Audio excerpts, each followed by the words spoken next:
இப்போது என் பேத்தி இருக்கிறா, அவன் மேலே நான் ரொம்ப அன்பாக இருக்கேன். அவன் என்ன பண்ணுறா தெரியுமா? இது ஒரு என்னோட எதிரி கூட ஏச முடியாத அளவுக்கு ஏசுறா சார். என் எதிரி கூட அதை சொல்ல மாட்டான், அவன் சொல்கிறா, நான் சிரிக்கிறேன். ஏன் தெரியுமா? அன்பு இருக்கு. அவ பேனாவுக்கு இங்கு போட்டு கொடுங்கன்னு கேட்டான். இது ஒரு பெரிய வேலையா? மாட்டேன்னு சொல்லலாம், நீ உன் பேனாவுக்கு நீ போட்டுக்கங்கலாம், சும்மா தானே உட்காந்துருக்கேன்பா.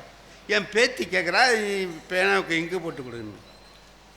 நான் எடுத்து போட்டு சுத்தமாக தொடச்சி கையில் கொடுத்து எழுதி பார்த்துட்டு போனேன்.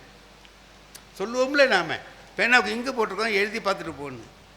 அவள் ஒரு பேப்பரை எடுத்தா சார், என்னமோ எழுதுனா, எழுதிட்டு பேப்பரை போட்டு போயிட்டான்.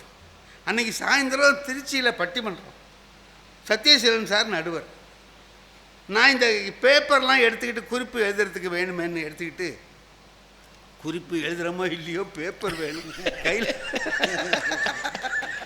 ஒரு லட்சணம், ஒரு பேப்பர் இருக்கணும், இல்லைன்னா ஒரு பேப்பர் கூட எடுக்காமல் வந்து ஐயான்னு அந்த மீட்டிங் நடத்துகிற பிரகாசம் கேட்பார்.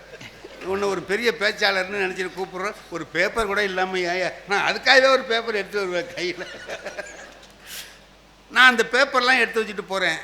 அங்கே போனவுடனே சத்யசீலன் சார் அந்த பேப்பரும் இல்லாமல் வந்திருக்கார். அவர் என்ன கேட்குறாரு, சண்முகடியால் ஒரு பேப்பர் இருந்தால் கொடுங்க எழுதணும்னார். நான் பேப்பர் எடுத்து கொடுத்தா அவள் எழுதி வச்சா பாருங்க, அந்த பேப்பர் போல இருக்கு, தெரியாமல் அதை எடுத்து கொடுத்துட்டேன்.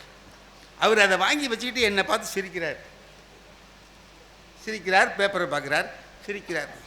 என்ன உங்கள் பேத்தி உங்களை பற்றி கரெக்டாக தான் எழுதியிருக்கா,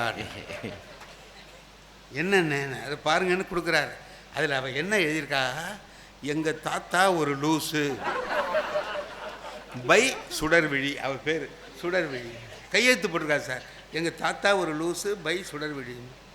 நான் பார்த்தோன்னே எனக்கு அவமானமாக இருக்கு. அண்ணன் சிரிக்கிறாரு. நான் வீட்டுக்கு வந்தேன், என் பேத்திக்கிட்ட கேட்டேன், இந்த மாதிரி எழுதிவிட்டியே, அவங்களாம் என்னை இந்தமாரி கேவலமாக பேசுகிறாங்களே, ஏன் இப்படி அவமானப்படும்படியாக வச்சேன்னு. அதுக்கு அவள் சொல்கிறா, சார் நான் சும்மா தான் எழுதினேன், ஆனால் நீ லூஸு தாங்கிறத காட்டிட்ட பற்றியான்னு.